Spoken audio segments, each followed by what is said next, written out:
پیارے بچوں، آج میں آپ کو ایک کہانی سناؤں گا۔ ایک دفعہ کا ذکر ہے کہ ایک بطخ دریا کے کنارے رہتی تھی کیونکہ اس کا نر مر چکا تھا۔ وہ ہمیشہ بیمار رہتی تھی۔ ایک دن اس کی طبیعت بہت ہی زیادہ خراب ہو گئی اور وہ ڈاکٹر کے پاس گئی۔ ڈاکٹر نے بتایا کہ تمہاری بیماری آبسی ہے، تم جلد مر جاؤ گی۔ اسے یہ سن کر صدمہ ہوا کہ اس کے پاس ایک انڈا تھا جس کے خول سے جلد ہی بچہ نکلنے والا تھا۔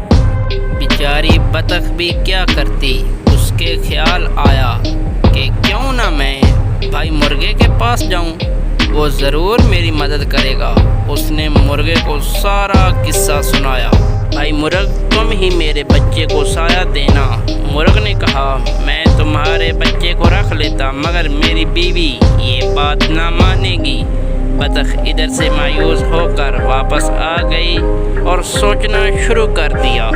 اچانک اس کے ذہن میں ایک ترکیب آئی اور اس نے موقع ڈھونڈ کر یہ کام سر انجام دے دیا اور خود جا کر ایک درخت کے نیچے بیٹھ گئی۔ اچانک اس کی طبیعت خراب ہو گئی اور وہ مر گئی۔ جب مرغی کے بچے انڈوں سے باہر نکلے تو ان میں ایک بطخ کا بچہ بھی تھا۔ مرغ کو تو سب پتہ تھا مگر اس نے مرغی کو بتانا مناسب نہیں سمجھا۔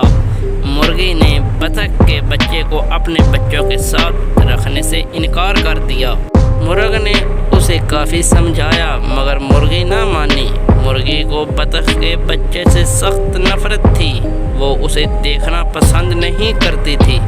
ایک دن مرغی کو خیال آیا کہ ہم سب دریا کے کنارے سیر کو جائیں گے، ہم سب واپس آ جائیں اور بطخ کے بچے کو وہاں چھوڑ آئیں گے اور اس طرح اس سے جان چھوٹ جائے گی۔ وہ لوگ سیر کو نکلے۔ وہاں پہنچتے ہی ایک چوزا دریا کے کنارے چلا گیا اور ڈوبنے لگا۔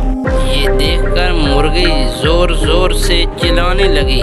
کیونکہ بطخ کے بچے کو تیرنا آتا تھا لہٰذا اس نے فوراً دریا میں تیرنا شروع کر دیا اور اس چوزے کو نکال کر باہر لے آیا۔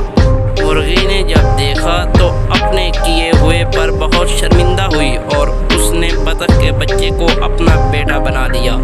اس طرح وہ سب ہنسی خوشی رہنے لگے۔ پیارے بچوں، اس کہانی سے ہمیں سبق ملتا ہے کہ کر بھلا سو ہو بھلا۔ ہمارے چینل کو سبسکرائب کریں تاکہ آنے والی